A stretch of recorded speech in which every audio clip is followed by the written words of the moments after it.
رسول اللہ صلی اللہ علیہ وسلم نے فرمایا سبق المفردون قیل وما المفردون یا رسول اللہ صلی اللہ علیہ وسلم قال الذاکرون اللہ کثیرا والذاکرات. صحیح مسلم کی روایت ہے. آپ نے فرمایا مفردون سبقت لے گئے. دریافت کیا گیا اے اللہ کے رسول صلی اللہ علیہ وسلم یہ مفردون کون ہے؟ مفردون کس کو کہتے ہیں؟ فرمایا کثرت سے اللہ کا ذکر کرنے والے مرد اور عورتیں. یعنی یہاں عورتوں کا بھی الگ طور پر ذکر کیا گیا، ورنہ دین کے باقی اعمال میں یا دین کی باقی جو ذمہ داریاں ان میں عورتیں بھی شامل ہیں. آپ صلی اللہ علیہ وسلم نے یہ بھی فرمایا جس مجلس میں اللہ تعالیٰ کا ذکر نہ کیا جائے اس سے جب لوگ اٹھتے ہیں تو ایسے ہوتے ہیں جیسے گدھے کے مردار سے اٹھے ہیں، اور وہ ذکر سے خالی گھڑی ان پر حسرت کا باعث رہے گی. قیامت کے دن ایسی چیزیں اور ایسی جگہ حسرت کا ذریعہ ہوں گی، انسان ان پر پچھتائے گا اور افسوس کرے گا.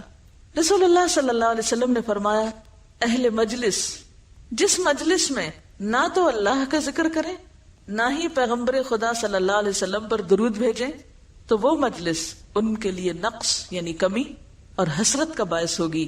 اللہ تعالیٰ چاہے تو بخش دے یا عذاب دے. یہ ترمذی کی روایت ہے. ایک اور جگہ پر آتا ہے اہل جنت میں جانے کے بعد اگر کسی چیز پر حسرت کریں گے تو وہ ان کی زندگی کے وہ لمحات ہوں گے جن میں انہوں نے اللہ کا ذکر نہ کیا، یعنی فارغ لمحات جن میں وہ خدا کو یاد نہیں کرتے رہے. یعنی وہاں پہنچ جائیں گے اپنے مقام مرتبے پر، سکون امن کی زندگی ہوگی، کوئی غم نہیں، کوئی خوف نہیں، کوئی پریشانی نہیں، کوئی دکھ نہیں، کوئی مرض نہیں، بیماری نہیں، بڑھاپا نہیں، کوئی ہم نہیں، کوئی فکر نہیں، کچھ بھی نہیں. ہاں ایک حسرت، ایک خلش، ایک دکھ ضرور ہوگا، اور وہ کیا؟ کاش ہم اپنے ان لمحات کو جن میں ہم اللہ کا ذکر کر سکتے تھے اور پھر نہ کیا تو وہ ایسے کیوں گزر گئے، ہم نے وہ وقت ضائع کیوں کیا. یہ چیز اہل جنت کے لیے بھی حسرت کا باعث ہوگی. تو اس سے آپ اندازہ لگا سکتے ہیں کہ زندگی کے ایام اور مہینے اللہ کی یاد کے بغیر گزارتے چلے جانا کس قدر خسارے اور نقصان کا ذریعہ ہے، اور اس کے برعکس اللہ کو یاد کرنا، اللہ کا ذکر کرنا کتنی رحمتوں کا باعث ہے. رسول اللہ صلی اللہ علیہ وسلم نے فرمایا ذکر الہی کے لیے کوئی قوم جب اور جہاں بیٹھتی ہے تو ملائکہ ان پر گھیرا ڈال لیتے ہیں، فوراً فرشتے وہاں پہنچ جاتے ہیں، رحمت الہی کا سایہ ہو جاتا ہے، سکینت اور اطمینان نازل ہونے لگتی ہے. اللہ تعالیٰ اپنی مجلس میں ان کا تذکرہ کرنے لگ جاتے ہیں، یعنی ایسے لوگوں کا ذکر آسمان پہ ہونے لگتا ہے. ترمذی میں عبداللہ بن بسر سے مروی ہے کہ ایک آدمی نے کہا اے اللہ کے رسول صلی اللہ علیہ وسلم، خیر اور نیکی کی بہت سی چیزیں ہیں، بہت کام ہے، نیکی کی کئی قسمیں ہیں، مگر میں ان سب کو کر نہیں سکتا، یعنی میرے بس میں نہیں کہ سارے نیکی کے کام کروں. شاید آپ کے دل میں بھی کبھی یہ خیال آیا ہو کہ اتنی ساری باتیں پتہ چل گئی ہیں، کیا کیا کریں گے اور کیا نہیں کریں گے، بہت کچھ کرنا بھی چاہتے ہیں لیکن اتنی زندگی نہیں، ہمت نہیں، وسائل نہیں، تو کیا کریں. تو اس شخص کو بھی یہی پریشانی لاحق ہوئی. تو عرض کیا اس لیے آپ مجھے کوئی مختصر سی بات بتا دیں کہ جسے میں کبھی نہ بھولوں، اس کو میں پکڑ کے رکھوں، اس پہ خوب جم جاؤں اور مرتے دم تک اسے قابو میں رکھوں، یعنی پکڑ کے رکھوں، بس اس کو میں کبھی نہ چھوڑوں. آپ نے فرمایا لا یزال لسانک رطبا بذکر اللہ تعالی، تمہاری زبان ہمیشہ اللہ کے ذکر سے تر رہے، بس یہ بات نہ بھولو، ہمیشہ اللہ کو یاد کرتے رہو. ایک اور جگہ پر آپ نے فرمایا مثل الذی یذکر ربہ والذی لا یذکر ربہ مثل الحی والمیت، اللہ کا ذکر کرنے والے اور نہ کرنے والے کی مثال زندہ اور مردہ کسی ہے. یعنی کرنے والا ایسا ہے جیسے زندہ ہو اور نہ کرنے والا جیسے مردہ انسان ہو. جیسا کہ قرآن پاک میں ایک اور جگہ پر آتا ہے افمن کان میتا فاحییناہ وجعلنا له نورا یمشی بہ فی الناس، کیا بھلا وہ شخص جو مردہ تھا پھر ہم نے اس کو زندگی بخشی اور اس کو ایک نور عطا کیا جس کے ساتھ وہ دنیا کے لوگوں کے بیچ میں چلتا پھرتا ہے. یہ زندگی کس سے نصیب ہوتی ہے؟ اللہ کی یاد سے. یعنی ایک شخص جو جہالت کی موت مر رہا تھا، اللہ نے اس کو علم دیا، اپنی یاد دی، اور پھر اس علم کے نور کی وجہ سے اس کو ایسی روشنی ملی کہ جس کے ساتھ اب وہ معاشرے میں جی رہا ہے. اور جب تک انسان زندہ ہوتا ہے، جب تک انسان کے پاس ہمت طاقت ہے، وہ بہت سی چیزوں کا مقابلہ کر لیتا ہے. تو گویا ذکر انسان کو مضبوط اور طاقتور بنا دیتا ہے، ایسی طاقت جو اللہ کی اطاعت کے لیے ضروری ہوتی ہے. آپ صلی اللہ علیہ وسلم سے مروی ہے، حدیث قدسی ہے، اللہ تعالیٰ فرماتے ہیں جب وہ مجھے یاد کرتا ہے تو میں اس کے پاس ہوتا ہوں. جب وہ مجھے یاد کرتا ہے میں اس کے پاس ہوتا ہوں. اگر مجھے دل میں یاد کرے تو میں اسے دل میں یاد کرتا ہوں. مجلس میں یاد کرے تو میں اسے اس سے بہتر مجلس میں اس کو یاد کرتا ہوں. میری طرف بالش بھر آئے میں ہاتھ برابر آتا ہوں، ہاتھ بھر آئے میں 2 ہاتھ برابر آتا ہوں، چل کر آئے میں دوڑ کر آتا ہوں. بخاری کی روایت ہے. آپ صلی اللہ علیہ وسلم نے یہ بھی فرمایا جنت کے باغوں سے گزرو تو وہاں کچھ کھا لیا کرو. صحابہ نے پوچھا جنت کے باغ کون سے ہیں؟ فرمایا ذکر الہی کے حلقے، ایسی مجلسوں کو جس میں اللہ کی باتیں ہوتی ہیں، اللہ کی یاد ہوتی ہے. اسے کس سے تشبیہ دی گئی؟ جنت کے باغ سے. جنت کیا ہے؟ جہاں جا کر انسان سارے غم بھول جائے. اور کیا یہ ایک حقیقت نہیں کہ جب ہم واقعی پورے دل و دماغ کے ساتھ ایسی مجلسوں میں بیٹھتے ہیں سب غم بھول جاتے ہیں، کوئی دکھ نہیں رہتا. ایک عجیب سکون اور خوشی اور اطمینان اور ایک راحت اور سکینت محسوس ہوتی ہے. آپ صلی اللہ علیہ وسلم سے مروی ہے، حدیث قدسی ہے، اللہ تعالیٰ فرماتے ہیں وہ بندہ میرا پورا غلام ہے، یعنی پورا بندہ ہے جو مرتے دم تک مجھ کو یاد رکھتا ہے. اور مرتے دم تک وہی یاد رکھ سکتا ہے جس کو صحت کی حالت میں، طاقت کی حالت میں اللہ کو یاد کرنے کی عادت ہو. اسی لیے بہت سے ایسے لوگوں کے واقعات آپ نے پڑھے اور سنے ہوں گے کہ جو نزع کے عالم میں بھی اللہ اللہ کر رہے ہوتے ہیں، اللہ کی باتیں کر رہے ہوتے ہیں. اور کچھ لوگ مرتے وقت بھی جس چیز سے محبت ہوتی ہے، کسی کاروبار سے یا تجارت سے یا پھر کسی انسان سے یا کسی کرکٹر سے یا کسی اور سے، مرتے وقت بھی اسی کی باتیں کر رہے ہوتے. اور یہ ایک فیکٹ ہے. کسی نے ایک ریسرچ کی تھی اور اس نے 100 ایسے لوگوں کے تجربات اور مشاہدات ریکارڈ کیے اور بیان کیے کہ جو ڈیتھ بیڈ پہ تھے کہ وہ آخری وقت میں کیا باتیں کرتے ہیں. اور دیکھا یہ گیا کہ جیسی باتیں لوگوں کی حالت بیداری میں ہوتی تھی، زندگی میں ہوتی تھی، ڈیتھ بیڈ پہ بھی وہ انہی چیزوں کے بارے میں بات کر رہے ہوتے تھے. بستر مرگ پر بھی وہ انہی چیزوں کے بارے میں بات کر رہے ہوتے تھے. کیونکہ جو چیز کثرت سے ہماری زندگی میں ہوتی ہے نا، وہی خوابوں میں نظر آنے لگتی. جو چیز ہمارے دل کو لگ جائے، مثلا کسی امتحان کا خوف، تو خواب میں بھی ہم پرچہ لکھ رہے ہوتے ہیں، ٹیسٹ کی تیاری کر رہے ہوتے ہیں. یا کسی انسان کی محبت، تو پھر خوابوں میں بھی ہمیں وہی نظر آ رہا ہوتا ہے. ایک قدرتی بات ہے. تو جس دل میں اللہ کی یاد گھر کر جائے، پھر حالت بیداری میں بھی اور خواب میں بھی اور زندگی میں بھی اور مرتے وقت بھی پھر وہ اللہ ہی کو یاد کرتا ہے. ایسا ہی بندہ اللہ اس کو اپنا مکمل بندہ قرار دیتا ہے کہ یہ میرا ہے. اور جس کو اللہ اپنا کہہ دے، پھر اس سے بڑھ کر اس کے لیے اور کوئی درجہ اور گریڈ اور رتبہ اور مقام کیا ہو سکتا ہے. دنیا کے بڑے بڑے عہدے اور دنیا کی بڑی بڑی ترقی اس کے سامنے ہیچ ہے کہ کسی کو مالک کائنات اپنا کہہ دے کہ یہ میرا پورا بندہ ہے.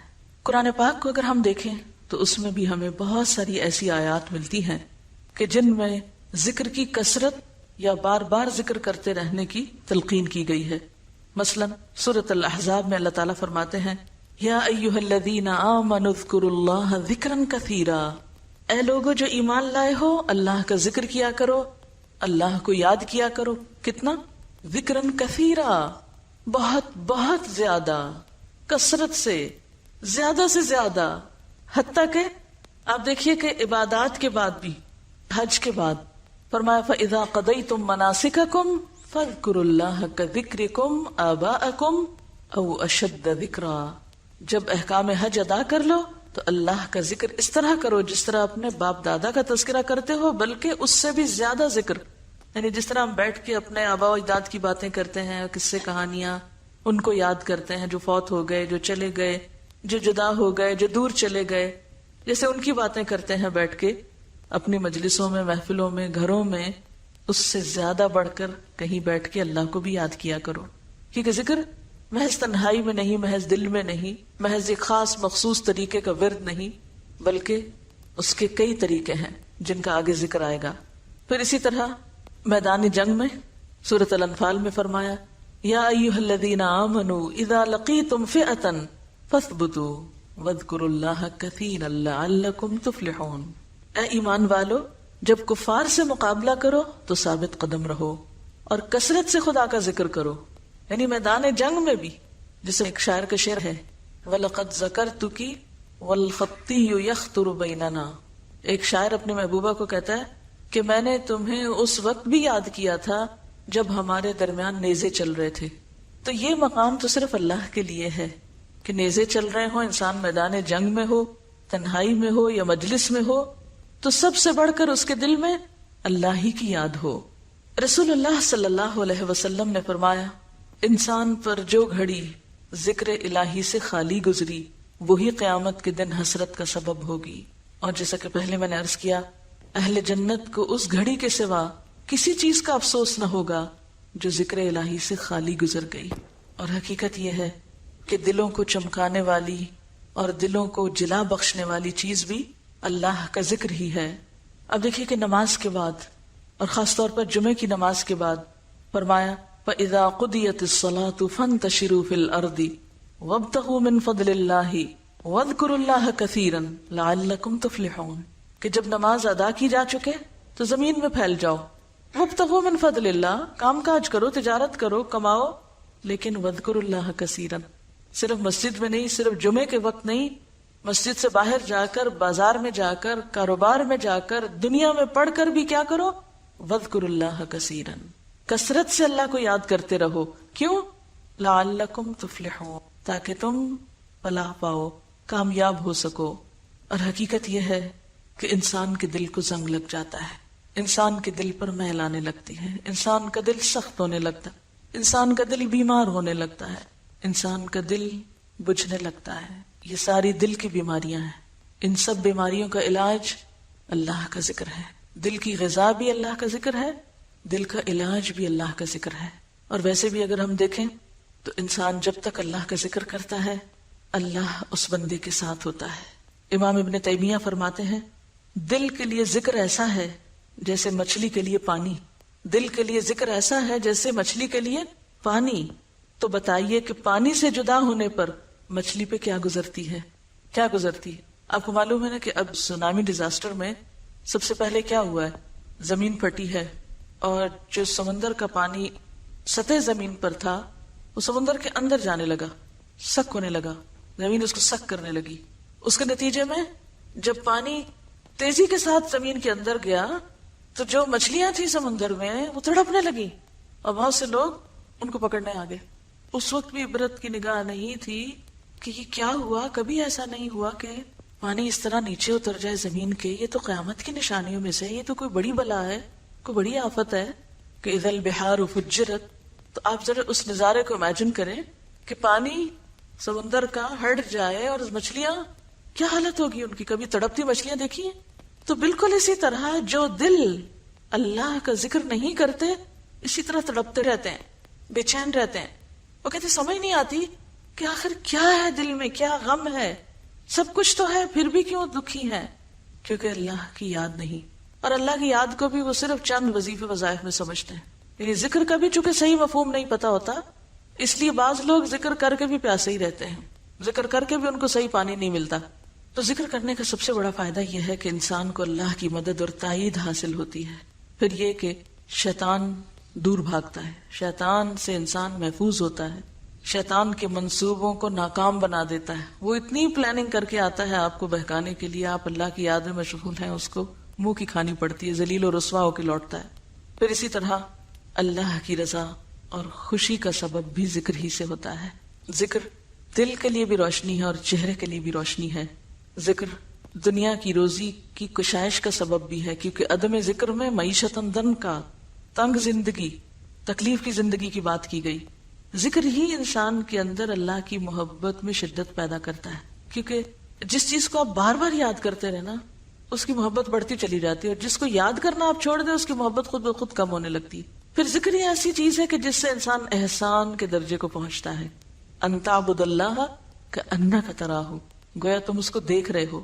پھر اسی طرح انسان کے اندر جو بصیرت ہے، غور و فکر کی صلاحیت ہے، اور انسان پر حکمتوں کے دروازوں کا کھلنا، یہ سب بھی اللہ کی یاد سے ہوتا ہے. کیونکہ دل بہتر طور پہ کب کام کرتا ہے؟ جب اس کو اس کی غذا مل جاتی ہے، خوراک مل جاتی ہے، وہ صحت مند ہوتا ہے، طاقتور ہوتا ہے. جب دل کے اندر اللہ کی ہیبت آتی ہے، اللہ کی محبت آتی ہے، اللہ کی یاد آتی ہے، اس میں سرشار ہوتا ہے، تو اس کی نگاہیں، اس کی زبان، اس کے کان اور طرح کام کرنے لگتے ہیں. اس کی پوری شخصیت پہ اثر انداز ہوتا ہے ذکر. یہ جو باتیں میں نے آپ کو بتائی ہیں، یہ دراصل صرف باتیں نہیں ہیں. کچھ لوگوں نے عملی طور پر اس کا تجربہ بھی کیا ہے، اس کا ایکسپیرینس بھی کیا ہے. امام ابن قیم کہتے ہیں کہ ایک دفعہ مجھے ابن تیمیہ کے ہاں جانے کا اتفاق ہوا. ان کے شاگرد تھے. کہتے ہیں کہ وہ عام حالات میں بھی ان کے ساتھ رہے اور جیل میں بھی ان کے ساتھ رہے، یعنی زندگی بھر ان کے ساتھ رہے، اور ان کے فوت ہونے کے بعد ان کی کتابوں کو آگے پھیلانے والے اور ان کے نظریے کو عام کرنے والے بھی وہی تھے. تو اپنے استاد کی خدمت میں حاضر ہوتے ہیں تو کہتے ہیں کہ میں نے دیکھا کہ آپ نے صبح کی نماز پڑھی اور پھر وہیں بیٹھ کر تقریباً دوپہر تک ذکر الہی کرتے رہے. ذکر سے فارغ ہو کے میری طرف متوجہ ہوئے. کہنے لگے یہ میرا ناشتہ تھا، اگر یہ نہ کھاؤں تو میری قوت کم ہو جائے گی. اس کا یہ مطلب نہیں کہ وہ روز ایسے کرتے تھے اور سارے کام کاج چھوڑ کے بیٹھے ہوئے تھے، لیکن کبھی کبھار وہ اس طرح بھی اللہ کو یاد کرتے تھے کہ ایک نماز پڑھی اور پھر دیر تک اسی پہ بیٹھے رہے اور اللہ کو یاد کرتے رہے، غور و فکر کرتے رہے.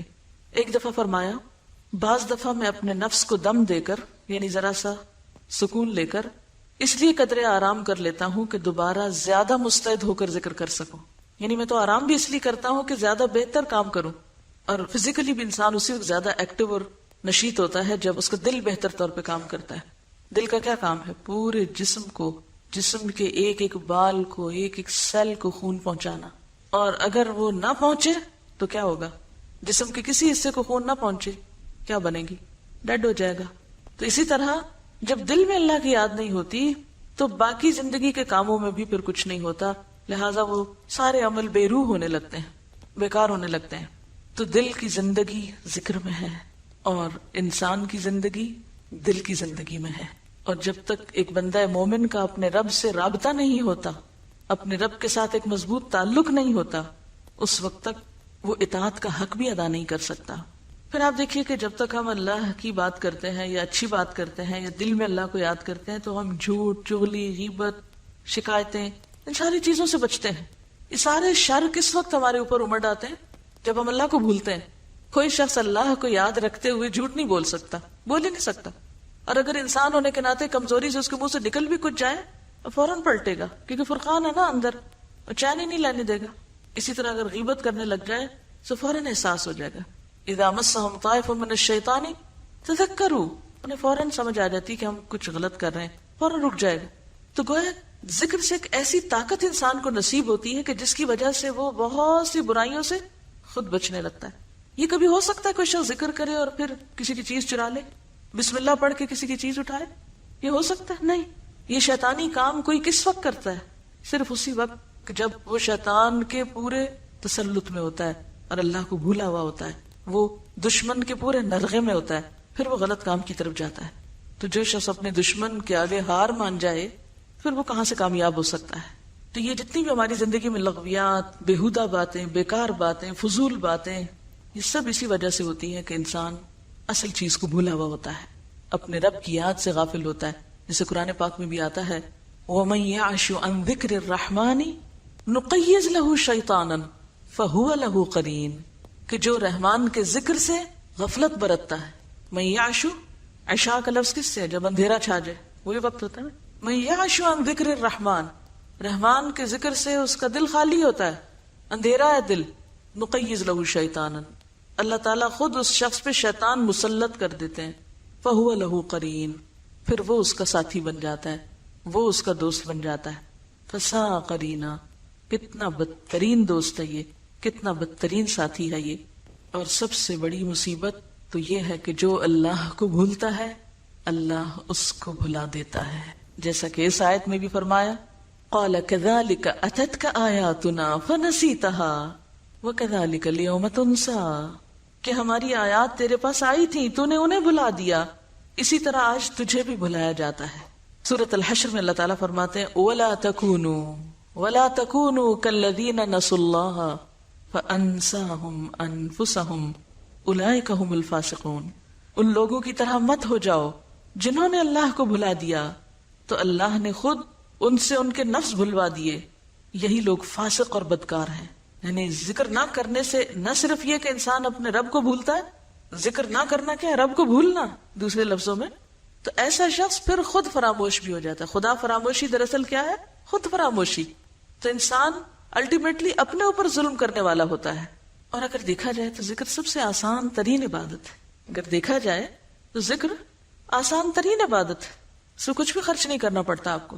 اللہ سبحانہ وتعالیٰ فرماتے ہیں وَأَنِ اسْتَغْفِرُوا رَبَّكُمْ ثُمَّ تُوبُوا إِلَيْهِ يُمَتِّعْكُمْ مَتَاعًا حَسَنًا إِلَىٰ أَجَلٍ مُّسَمًّى وَيُؤْتِ كُلَّ ذِي فَضْلٍ فَضْلَهُ. اللہ سے بخشش مانگو, یعنی استغفار کی شکل میں ذکر کرو, پھر اس کی طرف رجوع کرو, تمہیں ایک وقت مقرر تک وہ اچھا فائدہ دے گا, یعنی دنیا میں بھی, اور ہر صاحب فضل کو اس کا فضل عنایت کرے گا. تو بات یہ ہے کہ ذکر سے دنیا میں بھی انسان بہترین فائدے اٹھاتا ہے. بہت سی مصیبتیں, غم, پریشانیاں, دکھ, یہ کیا ہے دراصل؟ اس زندگی کو بھی جہنم بنانے والی, اس زندگی کو بھی کیا بنا دیتی ہیں؟ دوزخ. یہ دنیا بھی ایک قید خانہ بن جاتی ہے. اور اس کے برعکس اللہ کا ذکر اور اللہ کی یاد, اس سے انسان دنیا میں بھی جنت کے مزے لینے لگتا ہے. اس کے بارے میں ابن تیمیہ فرمایا کرتے تھے دنیا میں جنت ہے, دنیا میں جنت ہے, جو شخص دنیاوی جنت میں داخل نہ ہوا وہ آخرت کی جنت میں بھی داخل نہ ہوگا. جب امام ابن تیمیہ کی بہت مخالفت شروع ہوئی, بہت ان کی دشمنی شروع ہوئی, تو کہنے لگے ابن قیم کو, اپنے شاگرد کو, دشمن میرا کیا بگاڑ لیں گے, مجھے کیا نقصان دیں گے, میری جنت تو میرے سینے میں ہے, جہاں جاؤں وہ میرے ساتھ ہوتی ہے, کبھی مجھ سے الگ نہیں ہوئی, قید و حبس میری خلوت ہے. یعنی اگر مجھے قید بھی کر دیں گے, جیل میں ڈال دیں گے, تو وہ تو مجھے تنہائی مل جائے گی, میں اپنے رب کو اور زیادہ اچھے سے یاد کر سکوں گا, جو میں لوگوں کے بیچ میں نہیں کر سکتا. قتل میرے لیے شہادت ہے, زیادہ سے زیادہ مجھے مار ڈالیں گے, شہید ہو جاؤں گا. جلاوطنی, ملک سے نکال دیں گے, وہ میرے لیے سیر و سیاحت ہے. تو میری جنت تو میرے ساتھ ہے, میرے دشمن میرا کیا نقصان کر لیں گے.